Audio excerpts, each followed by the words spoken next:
Isang matinding revelasyon ang yumanig sa publiko ngayong araw matapos lumantad ang isang testigo na umano'y may hawak ng ebidensya sa isang di umano'y planong pagpaslang kay Vice Presidente Inday Sara Duterte. Sa isinagawang pagdinig ng ilang independent facts-finding body, iprinisenta ng testigong may codename na Antonio ang umano'y mga dokumento, audio recordings at komunikasyon na nag-uugnay sa planong pag-atake, at ang nakakagulat, si Pangulong Kuting Jr. mismo ang itinuturong nasa likod ng naturang plano. Ayon kay Antonio, bahagi raw ito ng mas malawak na planong pampolitika upang alisin si VP Sara sa pwesto bilang sagabal umano sa mga interes ng administrasyon.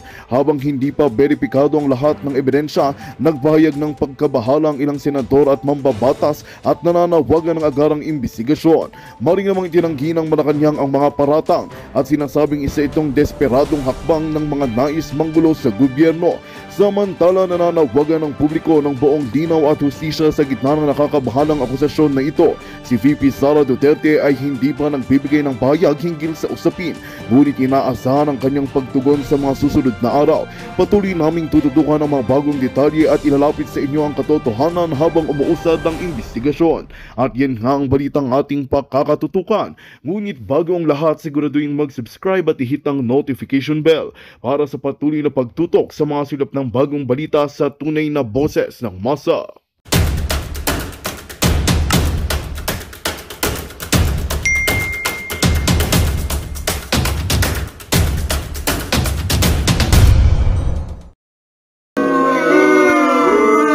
Mahirap yan ha, mapapaaban ako talaga ako dyan.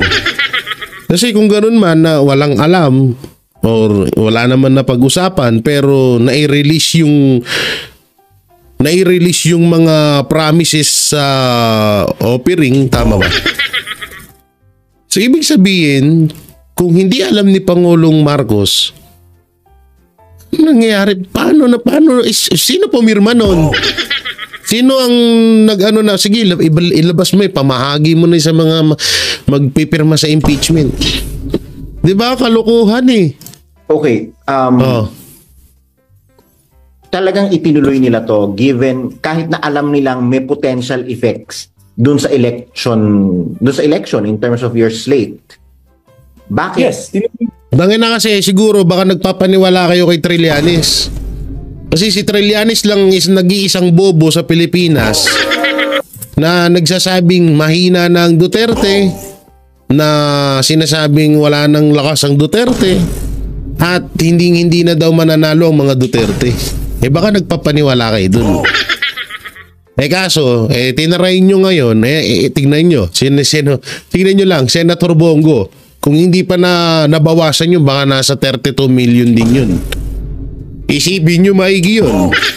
Baka nasa 32 million pa ang, baka mas mahigit pa ang boto ng mga yun. Ganong kalakas ang mga Duterte. 'Di ba?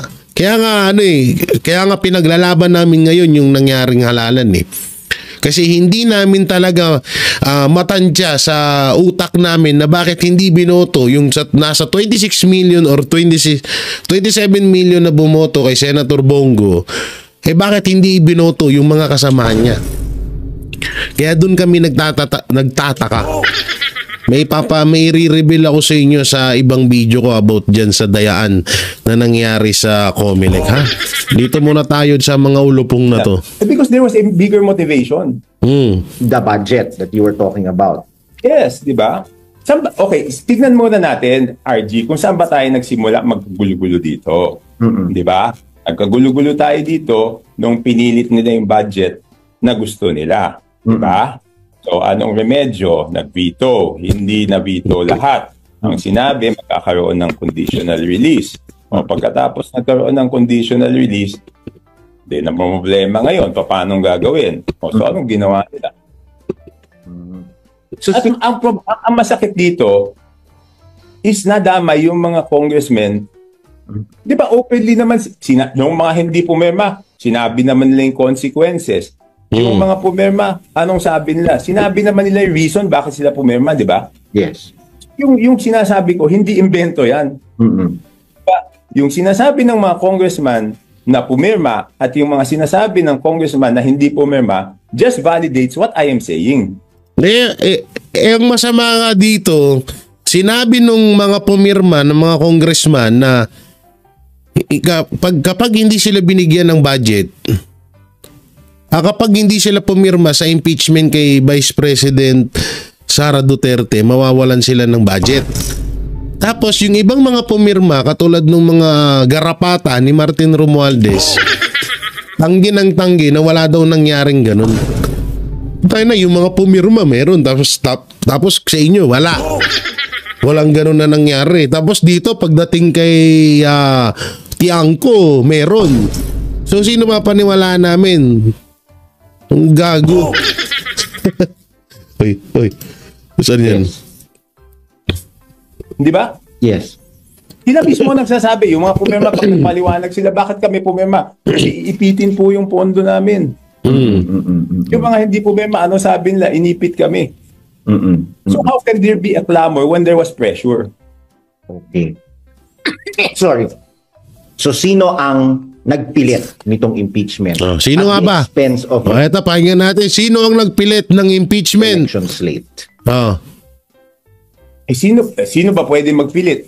Alam ka pwede ba itong mangyari nang hindi alam ng leadership ng House? You're talking about the speaker. Yan na.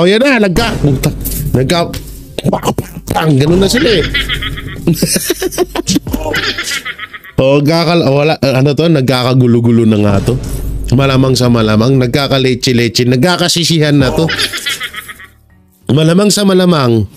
Kasi sa totoo lang yung nangyaring halalan at pagkatalo ng ibang alyansa, no?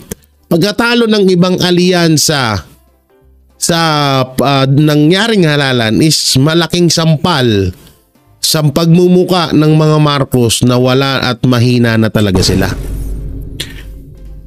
Dito to, partida ng daya pa Si Camille Villar Aimee muntik pang hindi manalo.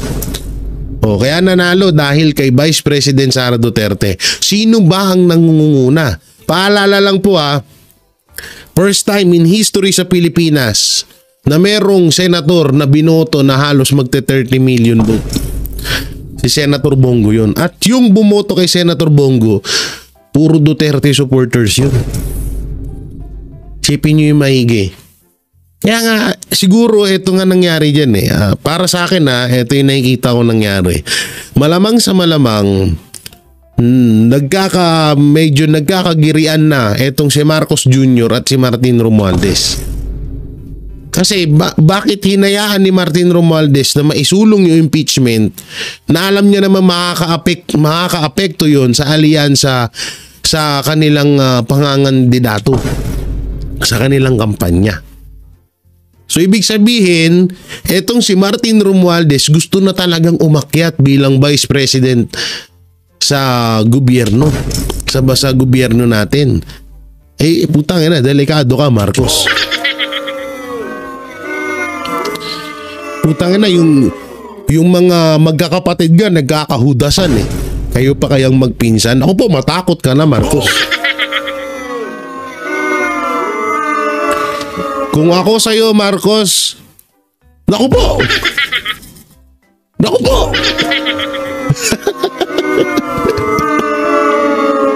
Ako sa'yo, Marcos, naku po. Hanggat ganun pa lang ang sungay ni Martin Romualdez, potolin mo na dong. Potolin mo na. Pag hindi mo na potol yan, ikaw popotolin yan dong.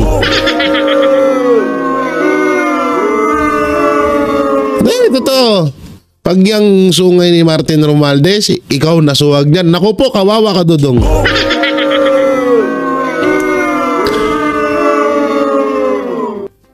Dito to talagang siguro nagkakagirian na talaga doon sa loob. Tuloy pa natin, ang sarap pakinggan pag nabibisto sila Sila, yung leadership, sila nanahan dyan. Wala nga kasi ako doon nung pinag-usapan, di ba? Hindi na nila ako sinama. Because they know from the very start, hindi talaga pabor sa impeachment, no? When you brought... So, ibig sabihin dito, pinapalabas ng kampo ni Marcos Jr. na kontra sila sa impeachment. At pinapalabas din dito sa video na to na ang gusto lang ng impeachment kay Vice President Sara Duterte ay si Lisa Araneta Marcos at si Martin Romualdez lamang.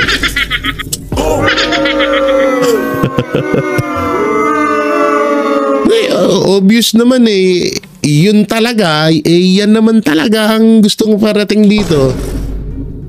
So ibig sabihin parang nagkakabanatan na talaga sila. O ito ay panibagong strategy na naman ng mga bangagers para guluhin or para matabunan. Oy, wait lang, may naisip ako.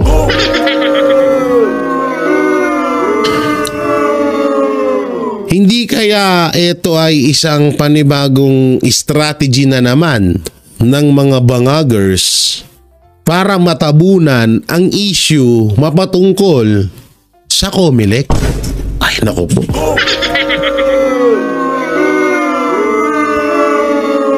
Mahirap to Hindi kaya ganun kasi isipin nyo maigi mapaglaro tong mga hinayupak na to.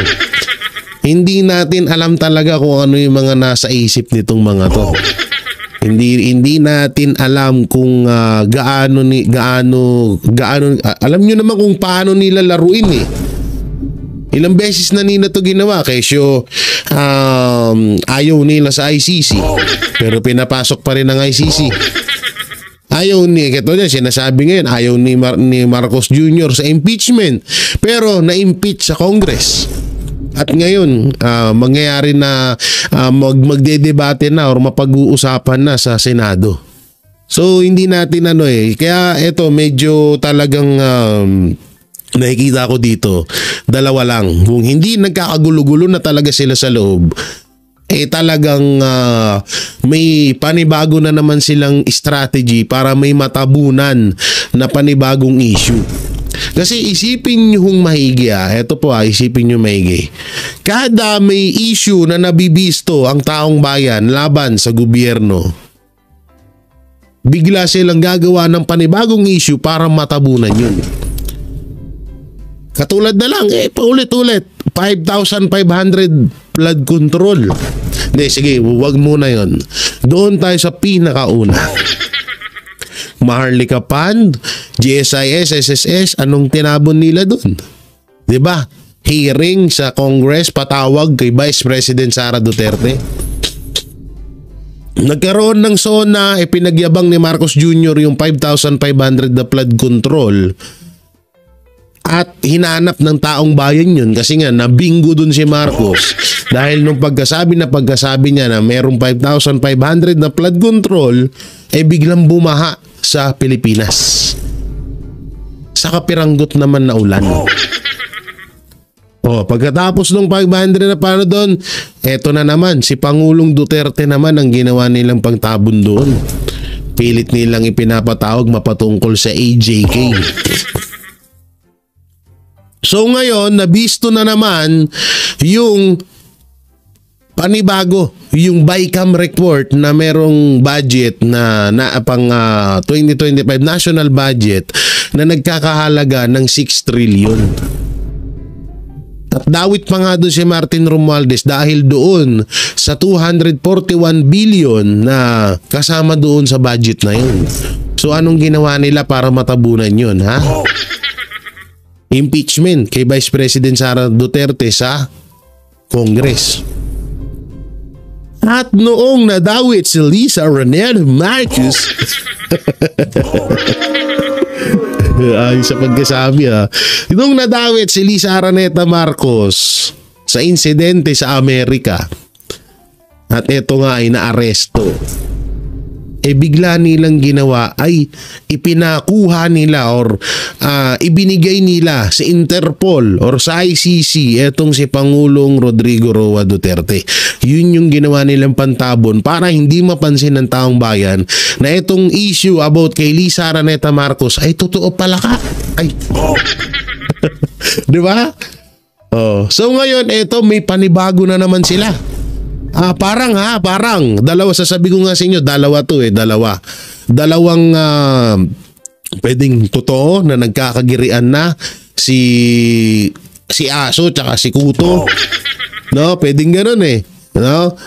At pwede rin naman na ito ay panibago na naman diversional tactic nila para matabunan na naman ng issue na kinakaharap ngayon, lalong-lalo na sa COMELEC. Naku po.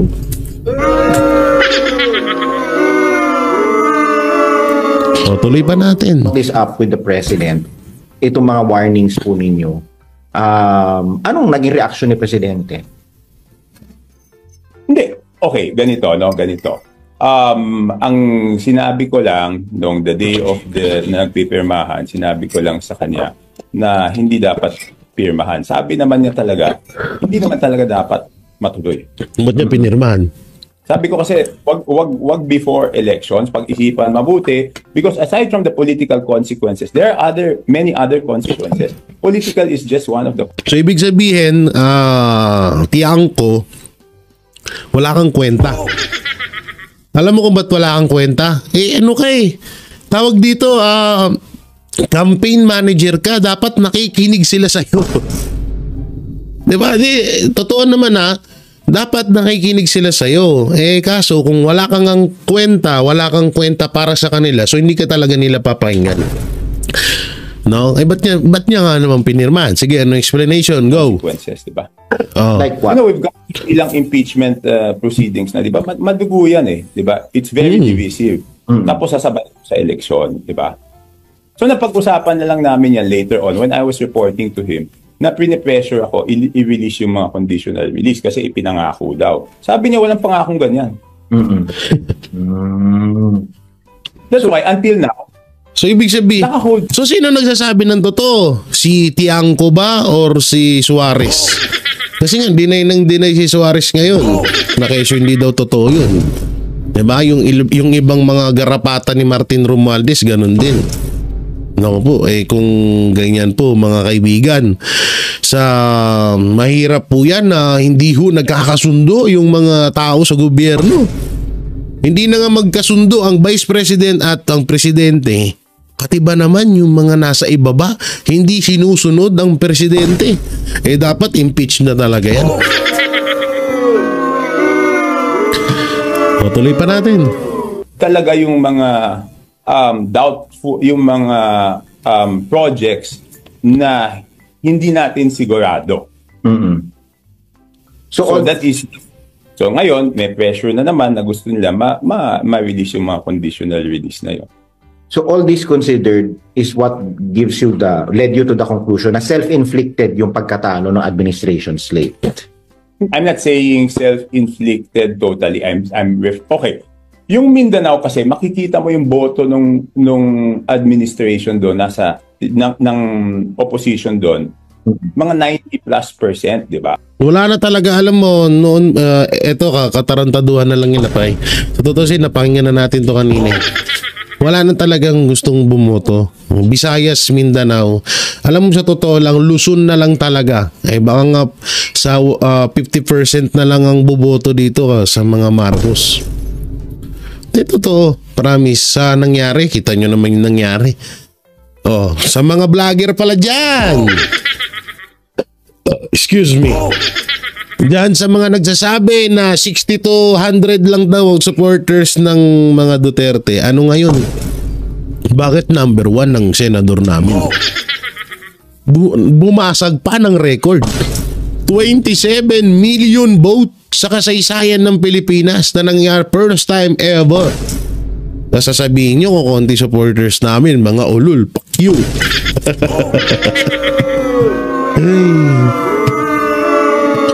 So hindi nga hindi natin alam, baka nga nagkakagulo-gulo na, pero grabe biruin mo 400.2 billion na halagang pera para lang pabagsakin si Vice President Sara Duterte. Ang lupit nyo. Ang daming nagugutom na mga Pilipino. Ang daming kailangan ng trabaho ng mga Pilipino. Yung 410.2 billion na ipinamahagi nyo sa mga congressman para ma-impeach si Vice President Sara Duterte, ibis na sana doon nyo inilaan yan para mas malaking tulong sa mga kapwa natin Pilipino, anak ng teteng, para lang pabagsakin nyo si Vice President Sara Duterte, doon nyo inilaan yung napakalaking pera na yan.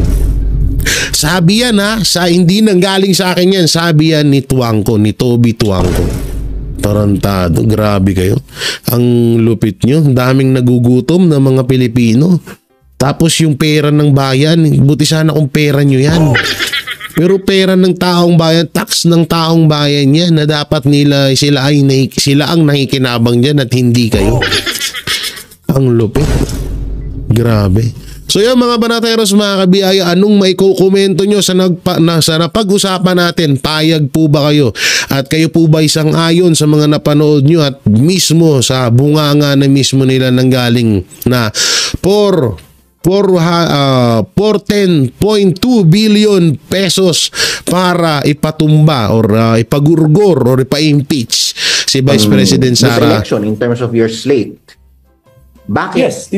Dangin na kasi siguro baka nagpapaniwala kayo kay Trillanes. Kasi si Trillanes lang is nag-iisang bobo sa Pilipinas na nagsasabing mahina na ang Duterte, na sinasabing wala nang lakas ang Duterte, at hindi na daw mananalo ang mga Duterte. Baka nagpapaniwala kayo dun. Kaso, tinarayin nyo ngayon, tignan nyo, tignan nyo lang, Senator Bongo, kung hindi pa nabawasan yun, baka nasa 32 million din yun. Isipin nyo maigi yun. Baka nasa 32 million pa baka mas mahigit pa ang boto nung mga yun. Ganong kalakas ang mga Duterte. 'Di ba? Kaya nga pinaglalaban namin ngayon yung nangyaring halalan Kasi hindi namin talaga matansya sa utak namin na bakit hindi binoto yung nasa 26 million or 27 million na bumoto kay Senator Bongo. Bakit hindi binoto yung mga kasama niya? Kaya doon kami nagtataka. May i-reveal ako sa inyo sa ibang video ko about dyan sa dayaan na nangyari sa Comelec, ha? Dito muna tayo sa mga ulupong na to. Because there was a bigger motivation. The budget that you were talking about. Yes, di ba? Okay, tignan muna natin, RG, kung saan ba tayo nagsimula maggulo-gulo dito. Di ba? Nagkagulo-gulo tayo dito nung pinilit nila yung budget na gusto nila. Di ba? So, anong remedyo? Nag-veto. Hindi na-veto lahat. Ang sinabi, magkakaroon ng conditional release. O pagkatapos nagkaroon ng conditional release, hindi na problema ngayon. Paano gagawin? So, anong ginawa nila? So, at ang masakit dito is nadama yung mga congressmen. Di ba openly naman, nung mga hindi pumirma, sinabi naman nila yung consequences. Yung mga pumirma, anong sabi nila? Sinabi naman nila yung reason bakit sila pumirma, di ba? Yes. Yung sinasabi ko, hindi invento yan. Diba? Yung sinasabi ng mga congressman na pumirma at yung mga sinasabi ng congressman na hindi pumirma just validates what I am saying. Ang masama nga dito, sinabi nung mga pumirma ng mga congressman na kapag hindi sila binigyan ng budget, kapag hindi sila pumirma sa impeachment kay Vice President Sara Duterte, mawawalan sila ng budget. Tapos yung ibang mga pumirma, katulad ng mga garapata ni Martin Romualdez, tanggi ng tanggi na wala daw nangyaring ganun. Tayo na, yung mga pumirma meron, tapos sa inyo wala. Walang ganun na nangyari. Tapos dito, pagdating kay Tiangco, meron. So sino mapaniwala namin? Ang gago. Oy. Saan yan? Di ba? Yes. Sila mismo nagsasabi, yung mga pumirma, pag maliwanag sila, bakit kami pumirma? Kasi ipitin po yung pondo namin. Yung mga hindi pumirma, ano sabi nila? Inipit kami. So how can there be a clamor when there was pressure? Okay. Sorry. So sino ang nagpilit nitong impeachment? Sino nga ba? Expense of Ito, pakinggan natin. Sino ang nagpilit ng impeachment? election slate. Sino ba pwede magpilit? Alam ka pwede ba itong mangyari nang hindi alam ng leadership ng House? You're talking about the speaker. Yan na. Ganun na sila eh. Nagkakagulo-gulo na nga to. Malamang sa malamang, nagkakaleche-leche, nagkakasisihan na to. Malamang sa malamang. Kasi sa totoo lang yung nangyaring halalan at pagkatalo ng ibang alyansa, no? Pagkatalo ng ibang alyansa sa nangyaring halalan is malaking sampal sa pagmumuka ng mga Marcos na wala at mahina na talaga sila. Dito to, partida ng daya pa ha. Si Camille Villar Aimee muntik pang hindi manalo. O kaya nanalo dahil kay Vice President Sara Duterte. Sino ba ang nangunguna? Paalala lang po first time in history sa Pilipinas na merong senator na binoto na halos magte 30 million vote. Si Senator Bongo yun. At yung bumoto kay Senator Bongo, puro Duterte supporters yun. Sipin nyo yung maigi. Kaya nga, siguro ito nga nangyari dyan para sa akin ito yung nakikita ko nangyari. Malamang sa malamang, medyo nagkakagirian na itong si Marcos Jr. at si Martin Romualdez. Kasi bakit hinayaan ni Martin Romualdez na maisulong yung impeachment na alam niya naman makaka-apekto yun sa alyansa sa kanilang pangangandidato, sa kanilang kampanya. So ibig sabihin, etong si Martin Romualdez gusto na talagang umakyat bilang Vice President sa gobyerno, sa gobyerno natin. Putang ina, delikado ka Marcos. Putang ina, yung mga magkakapatid ka nagkakahudasan Kayo pa kayang magpinsan? Ako po, matakot ka na Marcos. Kung ako sa'yo, Marcos, naku po! Naku po! Ako sa'yo, Marcos, naku po. Hanggat ganun pa lang ang sungay ni Martin Romualdez, potolin mo na dong. Potolin mo na.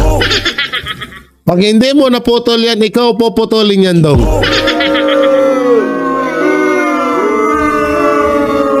Totoo. Pag yung sungay ni Martin Romualdez, ikaw nasuwag niyan. Naku po, kawawa ka dodong.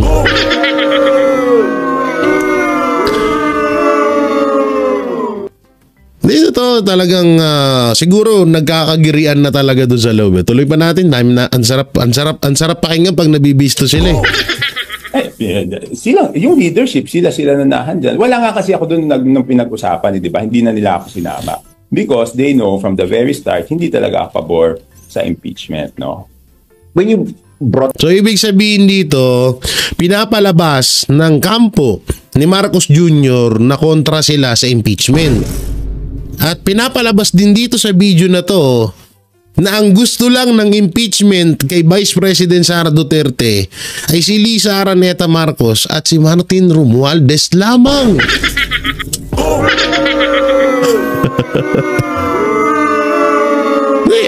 Obvious naman yun talaga, yan naman talaga ang gustong parating dito.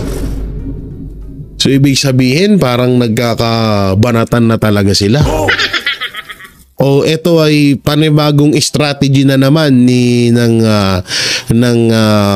mga bangagers para guluhin or para matabunan. Oy, wait lang, may naisip ako.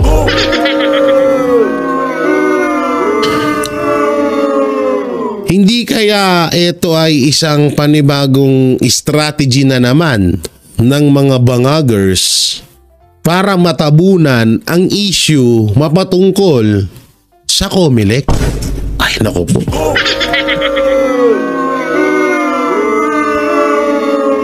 Mahirap to Hindi kaya ganun kasi isipin nyo maigi mapaglaro tong mga hinayupak na to. Hindi natin alam talaga kung ano yung mga nasa isip nitong mga to.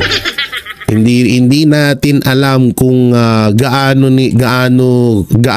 alam nyo naman kung paano nila laruin Ilang beses na nila to ginawa kesyo ayaw nila sa ICC pero pinapasok pa rin ng ICC.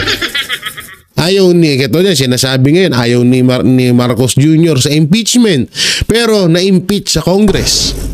At ngayon, mangyayari na magdedebate na or mapag-uusapan na sa Senado. So, hindi natin Kaya ito, medyo talagang nakikita ko dito, dalawa lang. Kung hindi nagkakagulo-gulo na talaga sila sa loob, talagang may panibago na naman silang strategy para may matabunan na panibagong issue. Kasi isipin nyo maigi, isipin nyo maigi. Kada may issue na nabibisto ang taong bayan laban sa gobyerno, bigla silang gagawa ng panibagong issue para matabunan yun. Katulad na lang, paulit-ulit, 5,500 flood control. Hindi, sige, wag muna yon. Doon tayo sa pinakauna. Maharlika Fund, GSIS, SSS, anong tinabon nila doon? 'Di ba? Hearing sa Congress, patawag kay Vice President Sara Duterte. Nagkaroon ng SONA, pinagyabang ni Marcos Jr. yung 5,500 na flood control. At hinanap ng taong bayan yun kasi nga nabingo dun si Marcos dahil nung pagkasabi niya na merong 5,500 na flood control, biglang bumaha sa Pilipinas sa kapiranggot naman na ulan. Pagkatapos ng 500 na paano doon, eto na naman, si Pangulong Duterte naman ang ginawa nilang pagtabon doon. Pilit nilang ipinapatawag mapatungkol sa AJK. So ngayon, nabisto na naman yung panibago, yung BICAM report na merong budget na Magandang balita ang hatid namin sa inyo ngayong araw. Sa pagtatapos ng aming balitaan, nagbigay kami ng mga mahalagang impormasyon. Maraming salamat sa pagtutok at pagsuporta sa aming programa. Huwag kalimutang manatili sa mga susunod na araw para sa mga bagong balita at mga kwento na dapat nating abangan. Mula sa Boses ng Masa, magandang araw Pilipinas!